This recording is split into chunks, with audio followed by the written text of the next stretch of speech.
Hey everyone, welcome back to the channel. In today's video, we're going to talk about the best approach to transfer loan proceeds to your bank on Lendio. Now, the best approach to do this is to ensure that your banking details are properly linked and verified before funds are released. This preparation helps to avoid delays and to ensure that the transfer process runs smoothly once the funding is approved. When proceeds are deposited directly into your business bank account, tracking and allocations become easier. Funds can be assigned immediately to operating expenses, to growth initiatives, or to reserves without confusion. This direct transfer also improves transparency, making it clear how borrowed funds are being used. Using Lendio to manage loan disbursement helps businesses to stay organized and accountable.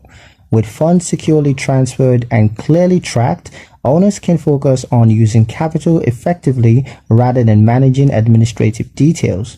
This approach supports smarter financial planning and more confident use of borrowed funds. That's pretty much it for the video, guys. Hope you liked it. Hope you found the information here useful enough. If you did, like, comment, share, and subscribe for more helpful financial insights. Thank you guys for watching, and I'll see you in the next one.